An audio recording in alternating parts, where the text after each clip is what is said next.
Reservation से संबंधित जो विधेयक है हमारे लिए काफी महत्वपूर्ण है और इस मुद्दे को लेकर हमारी पार्टी किसी भी हद तक जा सकती है। रिजर्वेशन के बाद भी प्रमोशंस में ST/SC अपना मकाम हासिल नहीं कर पाए। जहां इतना बड़े तौर पर समर्थन है इसके लिए, तो उसमें अब विलंब नहीं करना चाहिए।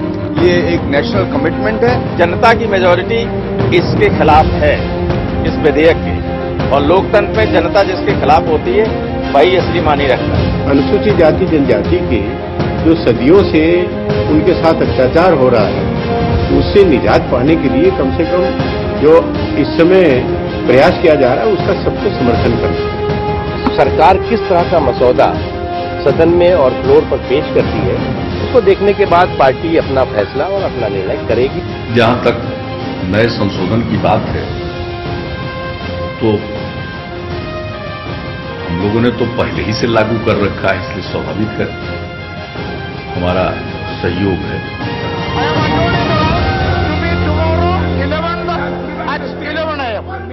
नमस्कार। शाम 6 बजे बड़ी खबर में चर्चा, सरकारी नौकरियों में प्रमोशन में आरक्षण की। इस बिल को लेकर आज राज्यसभा में इतना हंगामा हुआ कि कार्रवाई कल तक के लिए स्थगित कर दी गई।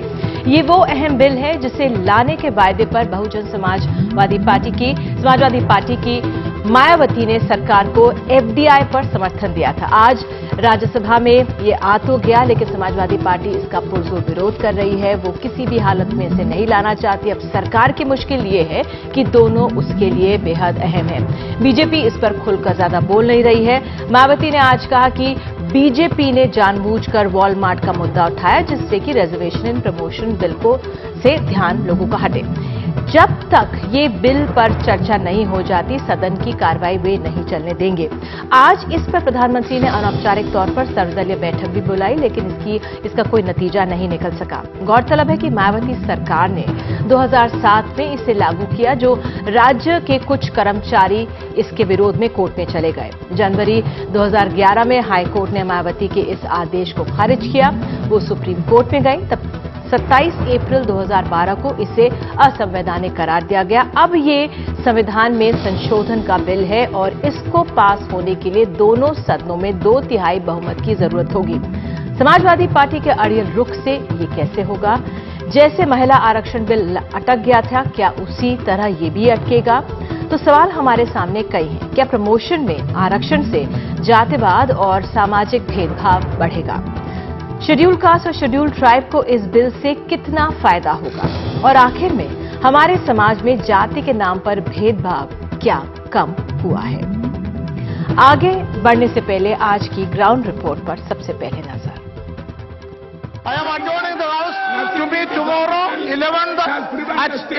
सोमवार को 2 बजे के बाद आखिरकार राज्यसभा पूरे दिन के लिए स्थगित हो गई। प्रमोशन में रिजर्वेशन के बिल के खिलाफ समाजवादी पार्टी के सांसदों का हंगामा इसकी वजह रहा।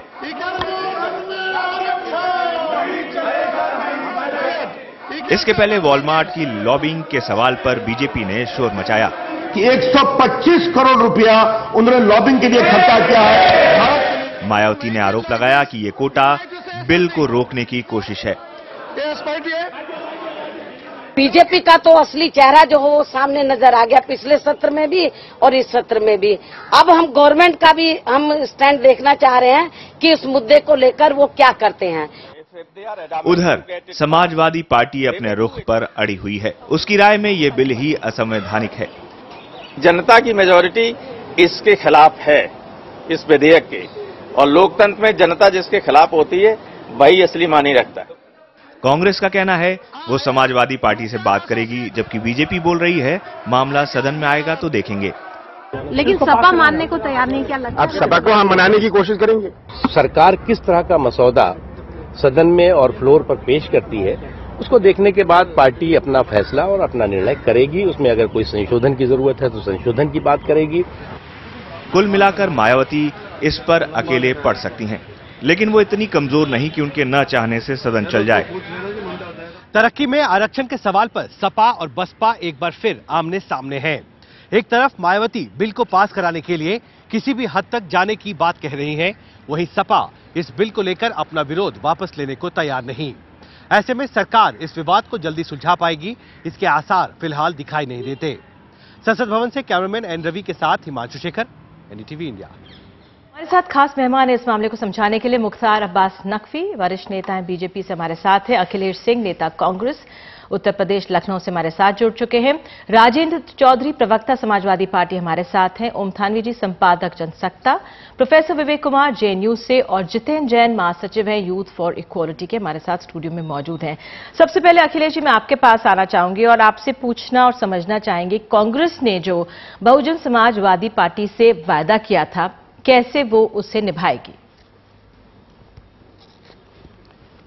देखिए, ये जो आप इसके कंसर्न में अगर बोल रही हैं कि जो एफडीआई में रिटेल का था, हम तो उसके पहले ही कैबिनेट डिसीजन करके इस पे अपना मन साफ कर दिया है कि इस विधेयक के हम पक्ष में हैं और चाहते हैं कि ये बिल 2/3 बहुमत से पास हो। इसीलिए तो कैबिनेट से पास किया था, अदरवाइज क्यों करते अगर हमारी नीयत में खोट होता तो। और दूसरी बात कि जो इस बिल के बारे में कुछ भ्रांतियां थी लोगों को, उसके बारे में बहुत बताया गया है। हाउस में डिस्कशन होगा और सुप्रीम कोर्ट ने खुद भी ये कहा है कि ये तीन पॉइंट्स हैं, अगर इन पॉइंट्स पे सरकार चाहे इसको देख करके प्रमोशन में आरक्षण अमेंडमेंट कर सकती है, क्योंकि जी हाँ, प्रमोशन में आरक्षण, क्योंकि इसके पहले बीजेपी की सरकार ने एग्जीक्यूटिव पावर से इसे इम्प्लीमेंट किया था अटल जी की सरकार ने, और उसके बाद में यूपी में लागू किया गया था और बाद में स्टे हुआ, इलाहाबाद हाई कोर्ट से हुआ, उसका सुप्रीम कोर्ट गया मामला। तो कुल मिलाकर के एक सुप्रीम कोर्ट का भी जजमेंट है कि सरकार कर सकती है अगर 2/3 से चाहे तो सरकार ने जब महसूस किया कि इसे गरीबों के, दलितों के हित में किया जाना चाहिए प्रमोशन में आरक्षण को, और उस पर कैबिनेट डिसीजन लिया। तो हमारी तो नीयत और कथनी करनी स्पष्ट है, हम तो चाहते हैं हो और पूरा प्रयास भी कर रहे हैं। समाजवादी पार्टी के लोगों से, कांग्रेस पार्टी के वरिष्ठ मंत्रियों, नेताओं ने बातचीत भी की, तो अब प्रयास जारी है और हम लोग उम्मीद करते हैं कि कामयाब होंगे। मुख्तार अब्बास नकवी जी, आपके पास, आपसे समझना चाहेंगे, कांग्रेस ने अपनी नियत सामने रखी, वो कह रही कि हमारी तो नियत है इसलिए हम ला रहे हैं। आप लोगों का पक्ष कब पूरी तरह से साफ होगा? क्या कई सवाल हैं जो आपके सामने अभी भी है? नहीं, देखिए, SC ST की नौकरियों में रिजर्वेशन के मुद्दे पर लगभग हर 10 वर्षों में हाउस में, दोनों हाउसेस में संशोधन आता है और वो पास होता है और बीजेपी उसका समर्थन करती है। तो इसलिए इसका कहना है कि बीजेपी इसका किसी तरह का, जो पिछड़े तबके हैं, जो दलित तबका है, जो ट्राइबल तबका है, उसके आरक्षण का विरोध कतई किसी भी रूप में हमारी तरफ से नहीं है। एक चीज। दूसरी चीज ये जो सबसे महत्वपूर्ण बात है कि हम किसी पार्टी को खुश करने के लिए या किसी पार्टी के नाराज होने के आधार पर हम अपना राजनीतिक फैसला नहीं करते। हम देश के सरोकार और देश के हितों और देश के सभी समाज के सभी वर्गों के हितों को सर्वोपरि मान करके कोई भी फैसला करना चाहिए और करते हैं। जहां तक सवाल है ये जो प्रमोशन में रिजर्वेशन का मुद्दा, प्रमोशन में रिजर्वेशन का मुद्दा सरकार जो है वो लेकर आई। मायावती जी ने उस मुद्दे को एक बीच में उठाया, उसके राजनीतिक कारण हो सकते हैं और थे भी सचमुच। उसके बाद सरकार ने आनन फानन में पिछले सत्र में भी लाने की कोशिश की, जिसका कि कई पार्टियों ने विरोध किया। फिर ऑल पार्टी मीटिंग हुई, ऑल पार्टी मीटिंग में अलग अलग पार्टियों की अलग अलग राय थी, क्योंकि आप जान रही हैं कि ये संविधान संशोधन है और 2/3 बहुमत चाहिए। आज सवाल जो सबसे बड़ा खड़ा है कि सरकार की नीयत और मंशा क्या है। क्या सरकार जो है वो इस संविधान संशोधन को करने के लिए ईमानदार है? अगर वो करने के लिए ईमानदार है और वो सदन पे लाती है। जहां तक सवाल है ये जो आज मुद्दा था एफडीआई रिटेल में जो घूसखोरी का मुद्दा आया है, जो लॉबिंग का मुद्दा आया, वो तो महत्वपूर्ण मुद्दा है, देश के सरोकार से जुड़ा हुआ मुद्दा है और देश ये जानना चाहता है कि जो है वो ये फ्लोर मैनेजमेंट था या फंड मैनेजमेंट था। तो इसलिए ये मुद्दा तो उठेगा ही उठेगा। ठीक है, उठेगा, आपने उठाया, लेकिन फिलहाल जो प्रमोशन में आरक्षण की बात है उस पर आप खुलकर, बीजेपी खुलकर अपना मत कब साफ करेगी? हाउस के अंदर साफ करेंगे हम। ठीक है, साफ होगा कि क्या है। और ये बात सही है कि हम उसके विरोध में नहीं है। उसके कई हो सकता है कि उन्होंने क्या उसके पीछे वो दस्तावेज और किस तरह की चर्चाएं होती हैं। अब बहुत से लोगों के उत्तर प्रदेश का जहां तक सवाल है, बहुत से लोगों का, बहुत से लोगों का इस बीच में प्रमोशन हो गया है। उसमें ये संख्या जो है हजारों में जा रही है। 20,000 से ज्यादा लोग बताते हैं कि प्रमोशन हो गया। अब क्या होगा उनका? तो कई तरह के सवाल है और इन जिन सवालों को कि एड्रेस करना पड़ेगा। ठीक है, ऐसे नहीं है कि साहब मायावती जी ने कह दिया या बीएसपी ने कह दिया तो हम सब सारा सदन हाथ उठा देगा। एक उस पर सार्थक चर्चा होगी। ठीक है राजेंद्र जी कुछ समाजवादी पार्टी क्या इस मसले पर तैयार हो सकती है? जिस तरह से बीजेपी के सामने कोई सवाल है, क्या समाजवादी पार्टी के पास भी सवाल है, या फिर जिस तरह से उत्तर प्रदेश में बहुजन समाजवादी पार्टी और समाजवादी पार्टी आमने सामने होते हैं, बीएसपी और एसपी, क्या ये राजनीति यहां पर भी केंद्र में ही नजर आएगी? नहीं, उत्तर प्रदेश में समाजवादी पार्टी और बहुजन समाज पार्टी कहीं आमने सामने नहीं है। यहां बहुजन समाज पार्टी कहीं नहीं है। जहां तक प्रमोशन में आरक्षण का प्रश्न है, समाजवादी पार्टी ने कई बार संसद में और संसद के बाहर भी अपना रुख स्पष्ट कर दिया है। हम देश के साथ राजनीति नहीं करना चाहते, देश के साथ कोई धोखा देना नहीं चाहते। पूरे देश में जो हालात बने हुए हैं, यूपीए हो चाहे एनडीए हो, जो नॉन इश्यूज हैं उनको उठाते हैं और देश की कोई परवाह नहीं, देश की जनता की कोई परवाह नहीं। प्रमोशन में आरक्षण का कहां सवाल आया और क्यों आया? कितनी नौकरियां हैं और किनके लिए आया है? तो समाजवादी पार्टी शुरू से ये मानती है कि ये गैर जरूरी है और ये खतरनाक काम है। समाज में इससे विषमता बढ़ेगी, दूरी बढ़ेगी, सद्भाव घटेगा और कार्य क्षमता पर इसका कुप्रभाव पड़ेगा। जी सर। जो सरकारी अधिकारी है तो उनके साथ भी अन्याय होगा। सामाजिक न्याय के सिद्धांत के विरुद्ध है ये। ठीक है, थानवी जी, समाजवादी पार्टी जी चौधरी सैद्धांतिक पार्टी है। क्या इस मसले पर चर्चा संभव है? देखिए, दो तीन चीजें एक साथ हैं। चर्चा एक जगह है, दूसरी बात मुद्दा असल में है क्या। मेरे ख्याल में समाजवादी पार्टी जो है वो समझ नहीं पा रही है कि सवाल सिर्फ एक असमानता इससे बढ़ाने का नहीं है, असमानता घटाने का है। ये जो पहले संसद खुद पास कर चुकी है, ये बात तो इसलिए कि सुप्रीम कोर्ट में उसका जिस तरीके से पाठ किया गया उसमें कुछ दुविधा थी, इसलिए वापस मामला यहाँ पे हर बार वहां पे सुप्रीम कोर्ट में मामला जाता है। छोटा सा सवाल, क्या आपको लग रहा है समाजवादी पार्टी वाकई असमानता की बात सोच रही है या फिर जो वोटों का गणित है उस पर नजर जमाए हुए है? जो स्वर्ण जाति के वोट है उनको अपनी तरफ आरक्षित करना, अपनी तरफ अट्रैक्ट कर, क्या ये मसला है समाजवादी पार्टी की नजर में? जाति की राजनीति फिलहाल जिस तरह से हावी रहती है हमारी राजनीति में, क्या ये वो है या वाकई में असमानता की फिक्र है समाजवादी पार्टी को? नहीं, समाजवादी पार्टी भारतीय जनता पार्टी तो है नहीं जो उच्च वर्ग की पार्टी हो। समाजवादी पार्टी जानी जाती है समाजवादी मूल्यों के लिए और उनके सामने मुसलमान भी हैं, पिछड़े लोग भी हैं, और अगर वही राजनीति कर रहे हैं कि इससे असमानता बढ़ेगी, मेरे ख्याल में भूल कर रहे हैं। देखिए, होता क्या है कि जो पिछड़ी समाज के लोग हैं वो बहुत देर से पढ़ पाते हैं और जब उनको आप आरक्षण दे भी दें नौकरी में, पर आप देखिए ऊंचे पदों पर कहीं पर भी आपको पिछड़ी जाति के लोग नहीं मिलेंगे, कम मिलेंगे। तो इसलिए ये भावना थी संसद की। संसद देश में सबसे बड़ी है, सुप्रीम कोर्ट नहीं है। संसद ने ये फैसला किया कि प्रमोशन में भी कुछ लाभ दिया जाए, वो फैसला हो गया।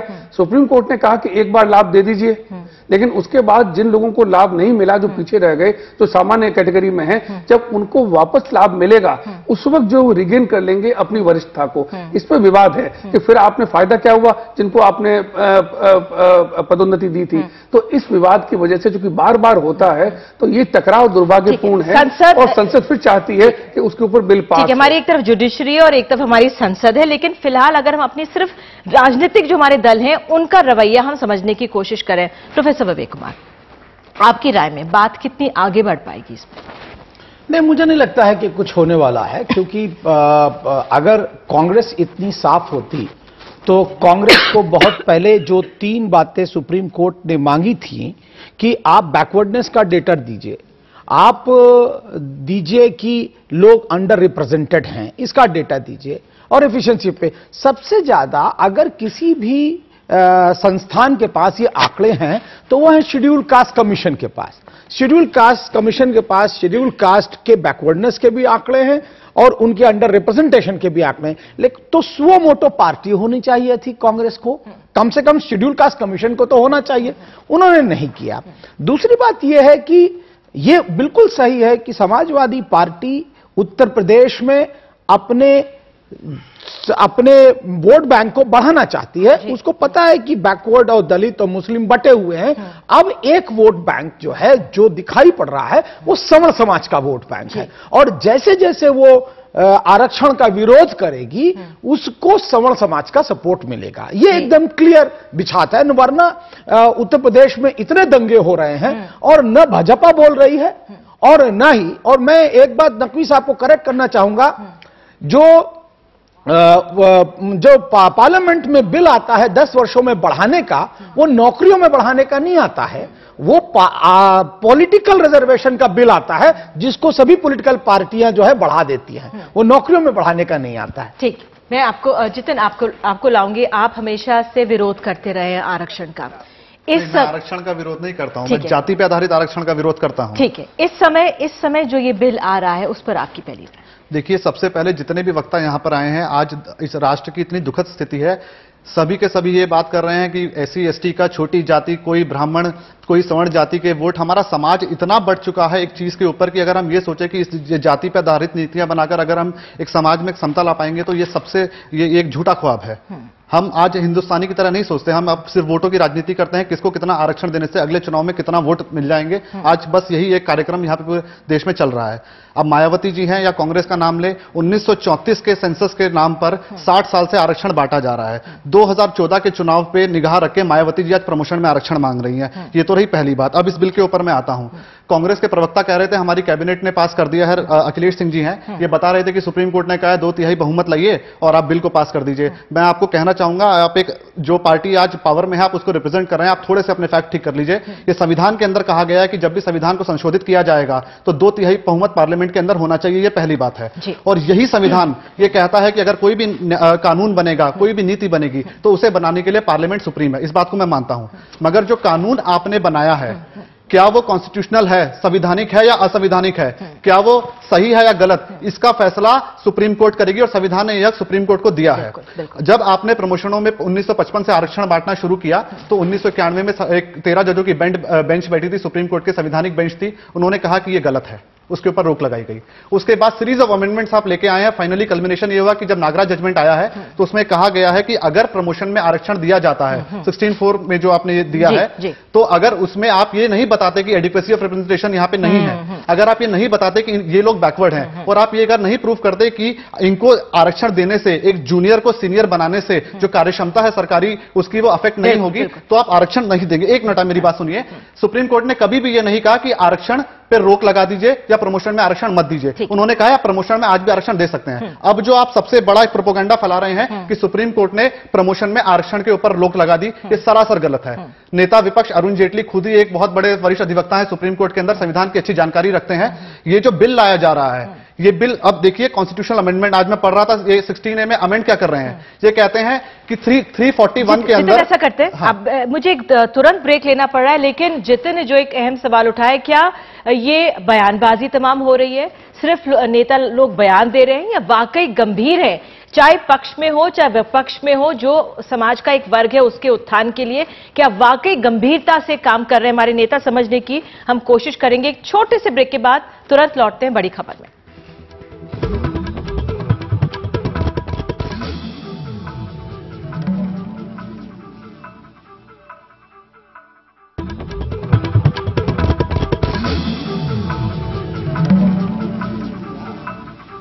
तो बड़ी खबर में हम समझने की कोशिश कर रहे हैं कि बहुजन समाज पार्टी वाकई में प्रमोशन में रिजर्वेशन को लेकर कितनी गंभीर है। एक अगर हम सिर्फ उत्तर प्रदेश का आंकड़ा दें और सिर्फ उत्तर प्रदेश की राजनीति देखें, तो अगर 25 लाख वहां पे सरकारी कर्मचारी है, तो 7 lakh schedule caste schedule tribes है, जो 18 लाख है वो अन्य है। थानवी जी, आपसे समझना चाहूंगी, जातिवाद की बात जिस तरह से सामने आई, वोटों को हड़पने की बात जिस तरह से सामने आई, किस तरह से अट्रैक्ट करें, लेकिन इस समय हो क्या रहा है इस बिल पर, किस तरह का खेल खेला जा रहा है?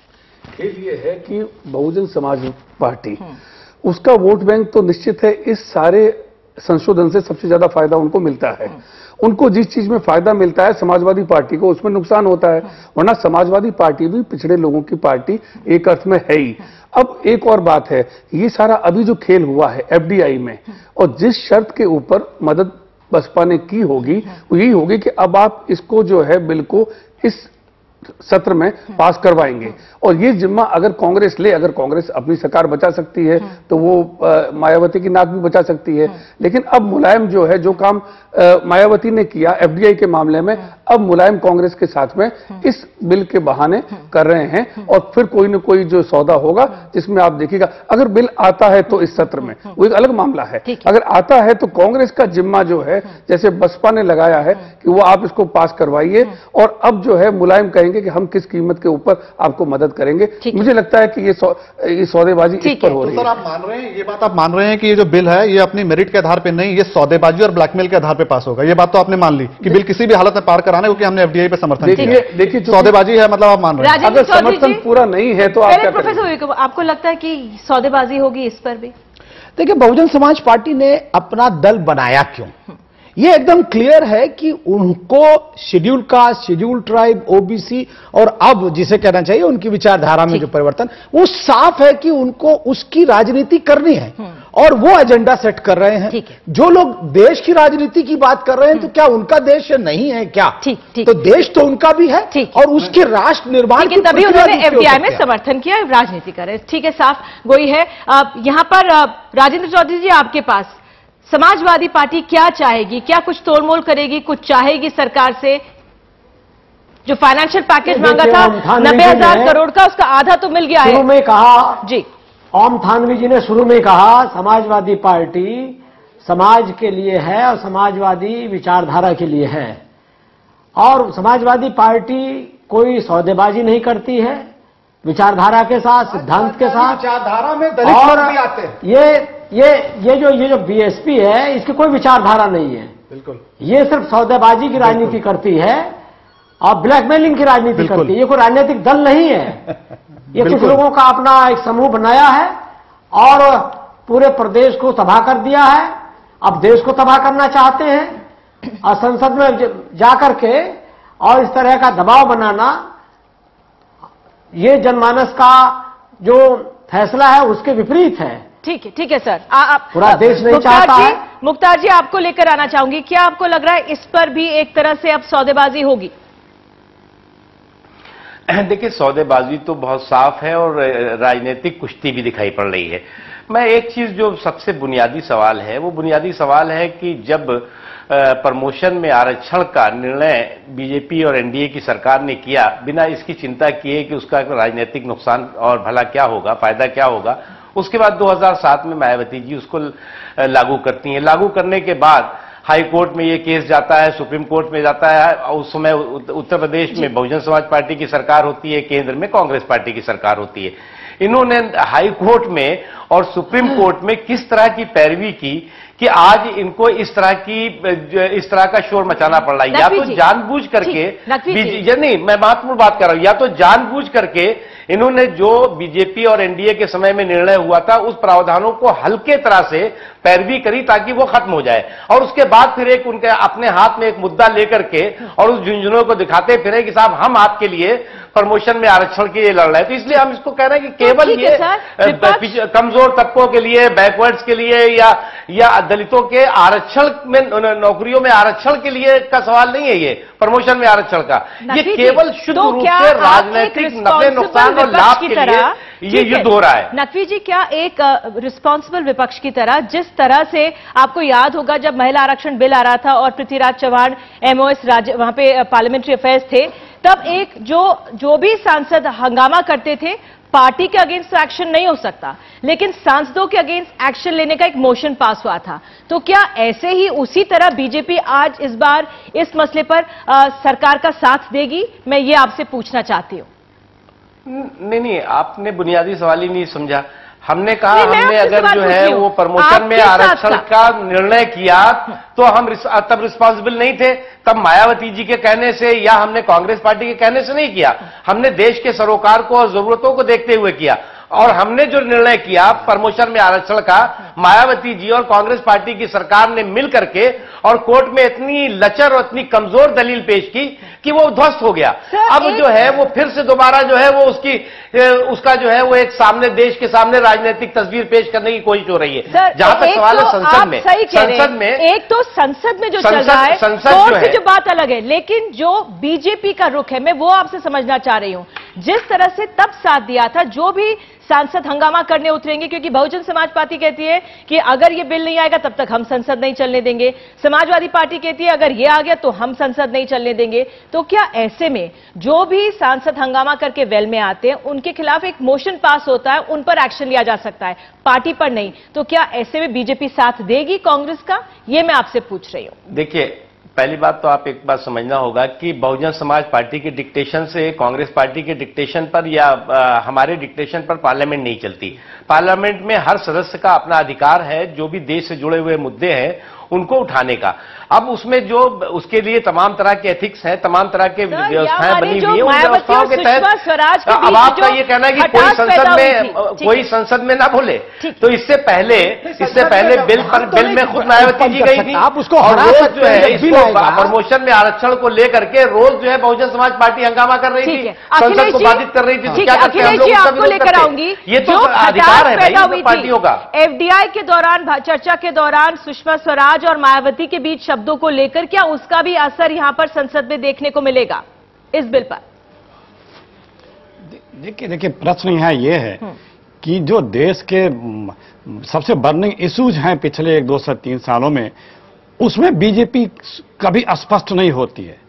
लोकायुक्त लोकपाल वाले पे भी देखें किस तरह से बीजेपी ने डबल रोल प्ले किया, और अभी ये बहुत कंसर्न इश्यू है, बहुत इंपॉर्टेंट इश्यू है। इसमें भी बीजेपी अगर अपनी नीति स्पष्ट करती तो बहुत सी चीजें सरल हो जाती, पार्लियामेंट के लिए भी और इस विधेयक के लिए भी। तो ये चाहते हैं कि हम दोनों तरफ के लोगों से या दोनों तरफ की भावनाओं से या छुप करके राजनीति करना चाहते हैं, वो नहीं होनी चाहिए। वो भाई आप पॉलिटिकल पार्टीज हैं, आपको अपना स्टैंड तो बताना चाहिए। वो अब मेन अपोजिशन है, फिर भी ये बताते नहीं है। उसके अलावा अभी हमारे विवेक कुमार जी आरोप लगा रहे थे कांग्रेस पे। अरे हमारा तो स्टैंड क्लियर है, हमारा स्टैंड अगर आप नहीं समझ पाए अभी तक, मैं बोल रहा हूँ, मुझे बोलने दें प्लीज। आपका स्टैंड क्या है कि मैं बोलने दें। पिछले जो है वो आप यहाँ पे डिस्टर्ब कर रहे हैं, अब आप यहाँ पे डिस्टर्ब न करें। ठीक है सर, आपका स्टैंड क्या है कि आप यहाँ ना डिस्टर्ब करें। ठीक है सर, मैं बता रहा हूँ, मैं बता रहा हूँ ना। आप चुप होता मैं बताऊँ? एसटी की भी बात कर रहे हैं, एसटी की आप चुप रहे तो मैं बताऊँ? अन्य तबकों की भी बात कर रहे हैं। आप चुप हो तब मैं बताऊँ? अब कांग्रेस पार्टी केवल चाहती है आप चुप हो तब ना मैं बताऊँ? केवल एक तबके को गुमराह करके क्या कर रहे हैं? ये लड़ने हैं मुख्तार भैया वरिष्ठ लीडर है, मुख्तार भैया वरिष्ठ लीडर है, आप वरिष्ठ लीडर हैं, आप डिस्टर्ब अदम पैरवी में वरिष्ठ लीडर हैं। नहीं, आप वरिष्ठ लीडर हैं।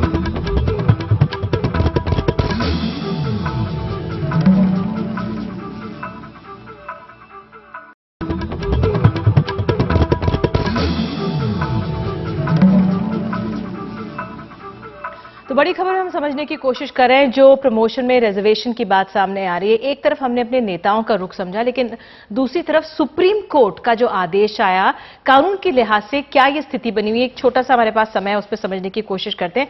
जितिन, आपके पास पहले आऊंगी। जो 3 अहम बिंदु जो समझ में आए, इसमें यह था कि state must demonstrate backwardness, inadequacy of representation, maintenance of efficiency before this is got। कैसे समझे इसे? तो इसमें देखिए ये था कि अगर किसी को प्रमोशन में आरक्षण देना है तो बता दीजिए कि यहाँ पे उच्च पदों पे ये इन जातियों का आरक्षण, मतलब ये पद इनको यहाँ पे ये मौजूद नहीं है, और बता दीजिए जिनको देना चाहते हैं वो बैकवर्ड है, और 335 जो आर्टिकल उससे प्रूव कर दीजिए कि जो एफिशिएंसी एडमिनिस्ट्रेशन की वो मतलब खत्म नहीं होगी, और आप आरक्षण दे दीजिए। अब और सुप्रीम कोर्ट ने साफ साफ कहा अगर ये नहीं करते तो ये बेसिक स्ट्रक्चर का वायलेशन होगा, फंडामेंटल राइट टू इक्वालिटी खत्म हो जाएगा। अब जो 4 लाइन का अमेंडमेंट ये लोग लेके आ रहे हैं, मुख्तार अब्बास नकवी जी खासतौर पे सुने, ये कह रहे हैं कि 341 और 342 में जिसको हमने एक बार शेड्यूल कास्ट और शेड्यूल ट्राइब डिक्लेयर किया है, प्रमोशन के लिए, आरक्षण के लिए, जॉब्स के लिए, हर प्रकार की नीति के लिए किसी भी सरकारी नौकरी के अंदर उन्हें हमेशा के लिए बैकवर्ड माना जाएगा। और ये सुप्रीम कोर्ट ने बार बार कहा है, कोई भी नीति जिससे आप किसी को फायदा पहुंचाते हैं उन्हें बराबर लाने के लिए, वो जिंदगी भर हमेशा के लिए, अनंत काल के लिए नहीं दी जा सकती। और इसके अंदर ये होगा कि आप हमेशा के लिए, अगर कोई आदमी कल भारत का राष्ट्रपति भी बनता है, अरबपति भी होता है, तो भी वो बैकवर्ड माना जाएगा। अब मैं मुख्तार अकबर नकवी जी से कहना चाहूंगा, सर, नेता विपक्ष अरुण जेटली जी संविधान की बहुत अच्छी समझ रखते हैं, भाजपा के वरिष्ठ नेता है, कल बहुत कुछ उनके ऊपर है क्योंकि 2/3 बहुमत चाहिए, आपके समर्थन के बिना काम नहीं चलेगा। तो या तो आप लोग ये कह दीजिए कि ये कांग्रेस और जैसे ये करते हैं सुप्रीम कोर्ट पर ताला लगा दीजिए और मनमानी कीजिए जो करना है, क्योंकि सुप्रीम कोर्ट तो कह चुका है बेसिक स्ट्रक्चर का वायलेशन है। दूसरा, फंडामेंट आपके पास लेजिस्लेटिव कॉम्पिटेंस पार्लियामेंट के पास नहीं है, विधायी शक्ति नहीं है बेसिक स्ट्रक्चर को अल्टर करने की।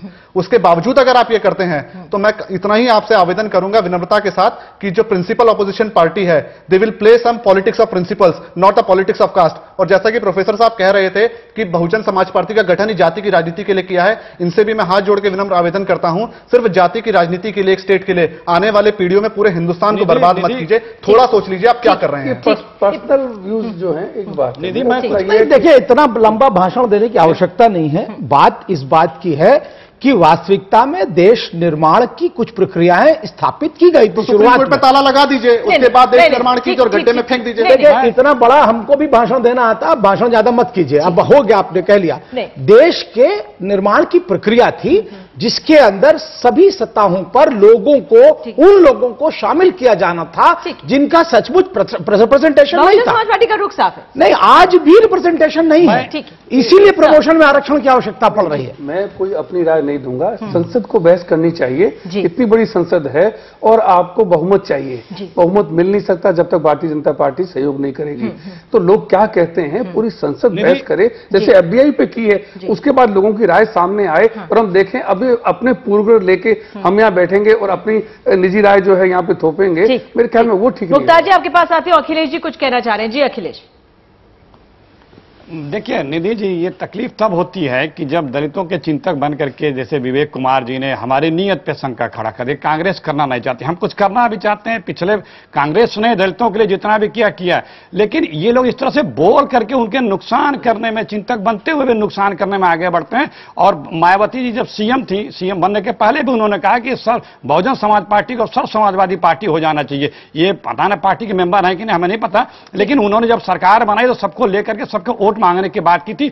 बाद में वो अपना स्टैंड बदली भी, हालांकि आज अपने स्टैंड पे दोबारा आई हैं दलित मुद्दे पे, आरक्षण के मुद्दे पे। दूसरी बात मैं कहना चाहता हूं कि मुख्तार अब्बास नकवी साहब ने हमसे कुछ सवाल किया था, वो मुख्य विपक्षी दल हैं, वो अगर हमारी राय नहीं अभी तक समझ पाए हैं, जिसने कैबिनेट में पास करके जिस बिल को पार्लियामेंट का प्रॉपर्टी बना दी है, तो भाई अब हमें बड़ा दुख है। फिर तो अगर आप ये भी नहीं समझ पाए कि हम क्या चाहते हैं उस बिल पे, तो ये इस पर संशय क्यों? आपकी नीति स्पष्ट हो जानी चाहिए। हम तो अपनी नीति स्पष्ट कर चुके हैं। जी नकवी जी। देखिए, पहली बात तो ये जो मैंने पहले से कहा कि जो SC ST का प्रमोशन में रिजर्वेशन है वो एनडीए और बीजेपी के समय आया, उसके बाद कांग्रेस पार्टी और बीएसपी के समय में हाई कोर्ट से वो ध्वस्त कर दिया गया, सुप्रीम कोर्ट से निर्णय से। अब सवाल यहां पैदा होता है, ऑल पार्टी मीटिंग में हमारी राय बहुत स्पष्ट है, बहुत साफ है। हमने कहा है कि हम दबे कुचले दलित और कमजोर तबकों को प्रगति की मुख्य धारा में शामिल हों और उनको उनका न्याय मिले, उसके पक्ष में है। उसके लिए सरकार अपनी कौन सी नियत के साथ सदन में लाती है। देखिए, अब यहां पर अगर डीलिंग के आधार पर सारी चीजें हो रही हैं कि बहुजन समाज पार्टी से एफडीआई रिटेल में डील हुई है, इसलिए जो है वो प्रमोशन में आरक्षण का समर्थन करेंगे या विरोध करेंगे, तो हम तो डील के आधार पर नहीं कर रहे हैं, ना हम किसी पार्टी को खुश करने और किसी को नाराज करने के आधार पर निर्णय करेंगे। हम देश के तमाम तबकों के हितों को ध्यान में रख करके, उसके साथ ही साथ दलितों और कमजोर तबकों को ध्यान में रख करके निर्णय करेंगे और निश्चित तौर से हम उसके विरोध में नहीं हैं। ठीक, आप एक आखिरी लाइन में कहना चाहूंगा कांग्रेस के प्रवक्ता से, आपकी अपनी सरकार के खुद के अटॉर्नी जनरल कह चुके हैं कि ये विधेयक जो है, ये संशोधन असंवैधानिक है, सुप्रीम कोर्ट में नहीं टिकेगा। तो कोई भी निर्णय लेने से पहले आप अपने कानून हम लोग अधिकारी की राय करके चैनलों पे अटॉर्नी जनरल खुद कह रहे हैं जो चीज पार्लियामेंट की प्रॉपर्टी हो गई है पार्लियामेंट तय करेगा। आप अपनी बात रखें जरूर, अपनी बात रखें जरूर, लेकिन ये पार्लियामेंट सदन तय करेगा क्या होना है, किस तरह से होना है, और सरकार इस पे अपने आंकड़े रखेगी। चाहिए इस पे सबसे बड़ी बात अपने आंकड़े रखेगी चाहिए, गिरे विधेयक गिर जाए वो बात दूसरी है, लेकिन चर्चा होनी। ठीक है, आप सभी आए, बहुत बहुत शुक्रिया और उम्मीद यही करते हैं कि इस मसौदे पर, इस बिल पर चर्चा जरूर हो, लेकिन कैसे होगा किस तरह से होगा राजनीतिक दलों का रुख, ये एक बड़ा सवाल हमारे सामने बना हुआ है, जितना भी ये अपना संसद का सत्र बचा हुआ है। फिलहाल बड़ी खबर में इतना ही। कुछ ही पलों में हमारे साथ मनोरंजन भारती सूरत से जुड़ने वाले हैं अपनी गुजरात एक्सप्रेस के साथ, तो जरूर बने रहिए एनडीटीवी इंडिया के साथ। तुरंत लौटते हैं।